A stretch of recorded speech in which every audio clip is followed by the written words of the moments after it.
¿Qué tal? Buenas noches. Sean ustedes bienvenidos a este espacio de conversación de nombre Punto de Fuga con el gran maestro Pablo Iriart. ¿Cómo está, mi querido maestro? Gracias, maestro. El grande es usted. Los escucho. Mire, maestro, el último presidente que creo que fue realmente amado por la gente y vitoreado, admirado por muchas cosas masculinas, Sí. me tocó a mí cuando yo era pequeño, López Mateos, ¿sí? Don Adolfo López Mateos. Lo que me parece más importante de él es haber conseguido la Olimpiada. Sí. ¿Sí? Para hacer que este país dejara de ser un pueblote y empezar a entrar de lleno al mundo universal. Maestro, anécdota que usted debe saber. Los Kennedy visitan México y se vuelve loca la gente para ver a Jacqueline Kennedy, al presidente Kennedy. López Mateos está con el presidente Kennedy. Kennedy le dice, qué bonito su reloj. Reacción mexicana, es suyo. Y Kennedy decía, no, oiga, no, solamente me pareció bonito, no, téngalo, y acabó el reloj puesto en la muñeca del presidente Kennedy. Sí. Al día siguiente, en un desayuno, llegan todos muy bien vestidos y López Mateos voltea con Kennedy y le dice, qué bella su esposa. Kennedy le dice, tenga su reloj de regreso. Eso pintaba a dos personas, como Kennedy y como López Mateos, el gran seductor en nuestra presidencia. El gran seductor. Se le escapaba al Estado Mayor Presidencial y salía a veces en Los Pinos porque le gustaba manejar su coche deportivo descapotable. Y se les iba. ¿Y a dónde está el presidente? No sé. Y lo buscaban por todos lados y el presidente López Mateos no aparecía porque él estaba en su... un Ferrari, maestro. En su Ferrari, exactamente. Decían que le cerraban una colonia que se llama Country Club para que él corriera por ahí. Sí, andaba por la ciudad, él quería vivir. Creo que además, bueno, fue sin duda el presidente más querido que ha tenido México. Yo pienso que es el más aplaudido, vitoreado y apreciado, querido por la gente. Puso a México en el mundo porque salió al mundo. López Mateos le decían López Paseos de tanto que viajaba. Pero por supuesto que tuvo graves defectos como presidente. Sí, maestro. O sea, es un ejemplo claro de claro y sombra. Sí. La represión fue brutal. Al movimiento ferrocarrilero, meter a la cárcel a Demetrio Vallejo, y no dejo de recordar el asesinato de Rubén Jaramillo. Ese sí fue terrible, como lo sacaron de su casa, a él, a su mujer, y los fusilaron. Sí, son las partes oscuras de un gobierno. Yo no sé si a López Mateos dio la orden de que hicieran eso, pero ese era el México terrible de aquellos años, que tuvo un lado luminoso. Y también el encarcelamiento a David Alfaro Siqueiros. Claro. Sí, que David deja algunas cosas pintadas ahí en el Palacio Negro de Lecumberri. ¿Sí? Por supuesto. Creo que el gran mérito de López Mateos fue su apoyo a la cultura, profesor. Y usted, como dramaturgo, lo debe apreciar doble. Bueno, hizo todos los teatros del Seguro Social. Sí, en una labor titánica, sí, junto con un señor que se llamaba Benito Coquet, que era el gran funcionario cultural del IMSS, y un viejo que yo tuve la fortuna de dirigirlo, que se llamó Ignacio Retes, que era director de las compañías teatrales en el Seguro Social. Y secretario de Educación. Benito Coquet era director del Seguro Social. Y en la Secretaría de Educación estaba Torres Bodet. Tenía un gran gabinete, maestro. Un gabinete maravilloso. Estaba Ortiz Mena. Sí. Que él fue el que empezó el concepto del desarrollo estabilizador. Barrosierra era el secretario. Javier Barrosierra, secretario de Obras Públicas. Don Raúl Salinas Lozano en Industria y Comercio. Y tenía Salomón González Blanco, Don Salomón González, que fue secretario compañero de la colonia Condesa, sí. los González, cuando las clases sociales se mezclaban en este país. Exacto, un gran secretario del Trabajo. Y Ernesto Peuruchurtu era el jefe del departamento. El regente de hierro, maestro. Y usted señaló a Ortiz Mena, que es un caso extraordinario. Y ahí me viene a la mente algo fuera del tema del programa. Ortiz Mena, secretario de Hacienda con el presidente López Mateos, y tuvo la desgracia de tener como secretario de Gobernación López Mateos a Gustavito Díaz Ordaz. Gustavito, como le decía. Y Gustavo Díaz Ordaz y Ortiz Mena y don Raúl Salinas Lozano no se podían ver, es decir, Ortiz Mena y Salinas Lozano y y Díaz Ordaz chocaban. Pero Díaz Ordaz, dentro de todo lo que era, tuvo la inteligencia de dejar a Ortiz Mena 3 años como secretario de Hacienda en el gobierno de Díaz Ordaz. No lo quitó porque, no, porque lo necesitaba. No, lo necesitaba y se hizo una transición y no hubo una crisis. Yo pienso, ¿qué hubiera pasado si el doctor Zedillo, en lugar de quitar a Pedro Aspe, hubiera dejado a Pedro Aspe 3 años para hacer la transición? No habríamos padecido la enorme crisis que nos tiene todavía muy maltrechos en todos los sentidos en México. Grandeza de López Mateos e inteligencia de su sucesor Díaz Ordaz en ese terreno solamente. Sí, era un hombre profundamente disciplinado, era realmente que se decía que era el que gobernaba México. Déjeme contarle una cosa que me llama mucho la atención. Muchos no saben dónde nació López Mateos. Así sabe. Ha sido como el gran enigma, pues. Se sabe. Algunos dicen que en Guatemala, nació en Guatemala, obviamente. Otros dicen que nació en la Ciudad de México. Pero, maestro, oyendo a un hombre que yo aprecio y admiro mucho, que es el maestro historiador Villalpando, hablaba sobre la capacidad. 3 cosas tenía López Mateos.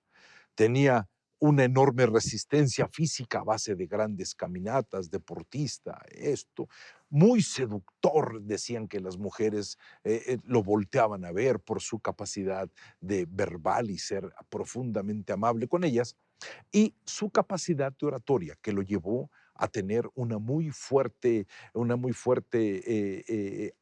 escalada dentro del partido, porque lo utilizaban mucho para eso. No se sabe, hay un montón de problemas con las actas, ya luego me diré por qué usted dice que afirma que es Guatemala, pero lo interesante del asunto es que no se sabe quién fue su padre.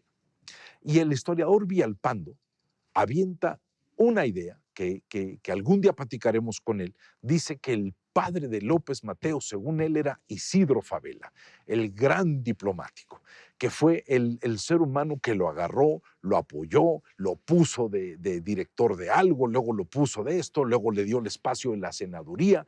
Él decía que en ciertos espacios Isidro Fabela y la señora Elena tuvieron una cierta amistad, y él afirma, y es una hipótesis de él que todavía no tiene escrita, que es la posibilidad de que Isidro Fabela sea el padre de los Mateos, uno de los grandes diplomáticos, uno de los grandes ejemplos de la diplomacia mexicana. Sí, yo he leído, si no me equivoco, de Ángeles Mastretta, un amplio estudio sobre, con documentos y actas de que nació en Guatemala, pero fue el creador. Él hizo el Museo Nacional de Antropología e Historia. Maestro, a eso quería llegar. Es el espacio cultural más importante de América Latina, profesor, con las salas etnográficas de la cultura maya, zapoteca, náhuatl. Eso es querer a México. Y también hace el teatro, el complejo del Teatro El Bosque, que está en Chapultepec, con el Teatro El Granero, y el Auditorio Nacional los domingos era día de teatro popular. Exactamente. Es decir, eso es pensar en la cultura, pensar en Maestro, grande. también pensó en hacer otro tipo de unidades habitacionales, y aparece una cosa que era hermosísima, hace mucho que no paso por ahí, que tenía una ciudad gemela en Francia, idéntica, la Unidad de Independencia, inaugurada por Charles de Gaulle. Aquí, sí, aquí muy cerca de donde estamos. Aquí muy cerca. Y tenía una ciudad gemela en Francia porque era una manera como de experimentar el posible desarrollo social. En el Museo de Antropología hubo grandes figuras, Mario Vázquez, historiadores notables, Eduardo Matos, que tiene el gran privilegio de darnos a México y darse a él, que se lo merece, el príncipe de Asturias, el premio Princesa de Asturias, que es ahora, que es un hombre verdaderamente notable. Pero ese museo, maestro, yo recuerdo haber estado una noche antes de la inauguración y aquello era algo muy mexicano. Entraban camiones, gritaban, mi padre decía, esto no va a estar listo para mañana. Al día siguiente, aquello albeaba y era el gran monstruo maravilloso con esa fuente creada por otro gran hombre que López Mateos disparó, que fue el arquitecto Pedro Ramírez Vázquez. Sí, claro, por supuesto. Y ellos hicieron, bueno, con Torres Bodet, Teotihuacán, gran parte, la pirámide de la Luna fue descubierta, bueno, descubierta en sentido literal, sí, claro, por el presidente López Mateos, y el Paseo de los Muertos. Sí es un impulsor cultural enorme. Hubo museos por todo el país, el Museo del Virreinato que está en el Museo de la Ciudad de México, maestro. El Museo de Arte Moderno, que dicen que lo hizo al final y a toda carrera, por eso no quedó tan bien, pero bueno, ahí está, ahí está. Y este concepto... Que por cierto lo acaban de remodelar y vale mucho la pena, con el gran trabajo de una fundación encabezada por la esposa del señor Benjamín Salinas Sada. Y está recién renovado y vale mucho la pena. Qué bueno. Y tenía esta idea de que la salud y la cultura van de la mano, que la cultura y el arte son parte de la salud de las personas. Por eso los teatros del Seguro Social, y en la Unidad de Independencia hay una, y en muchos, y en todo el país hubo 20 teatros del Seguro Social, y el impulso a la educación que hizo López Mateos. Cuando inició su gobierno, habían 14 millones de libros de texto gratuitos. El libro de texto, maestro. Termina con 140 millones de libros de texto gratuitos. Es un gran presidente. Yo creo que es una gran figura, sí, con la parte tremenda de la represión, que cometió actos o aprobó actos, o era una manera de hacer política de los segundos que era terrible. Y otra cosa que es verdaderamente conmovedora, maestro, de obra de teatro, el aislamiento del hombre poderoso por la enfermedad. Claro, esa parte, por favor, cuéntela, profesor. Porque lo nombra, Díaz Ordaz lo nombra presidente del comité organizador de los Juegos Olímpicos. Y ahí cae él con sus eternos dolores de cabeza, y que eran 7 aneurismas que lo condenaron a vivir solo, encerrado, y lo tuvieron 2 años en coma.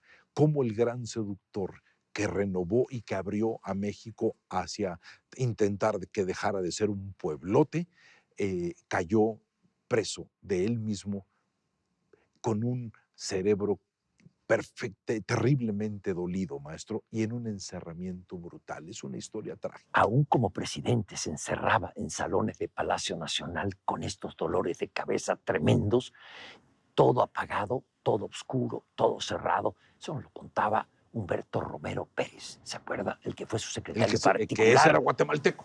¿Humberto Romero? Sí. Sí, puede ser, pero él también era guatemalteco. Creo que se nos vino el tiempo encima. Ya no podemos explicar, pero se nos viene encima. Maestro, ojalá esos personajes se repitan mucho. ¿Por qué? Por su capacidad de ser recordados. Nada más. Nos empeñamos siempre en mandar al olvido a todos aquellos seres humanos que tuvieron el poder. El olvido que siempre seremos, el olvido que... Somos el olvido, ya somos el olvido que seremos, dice Borges. Eso es. Y siempre nos empeñamos en mandar al olvido. Y yo recuerdo siempre una frase: no ataquemos tanto nosotros como personas a los que estuvieron atrás. Hasta que no hagamos cosas igual que las que ellos hicieron, tenemos derecho a criticarlos. Maestro, es muy amable y nos veremos aquí en la próxima con el gran maestro familiar en Punto de Fuga. Aplausos, un espacio de conversación. Aplausos, cierre, profesor. No, qué maravilla. Muchas gracias.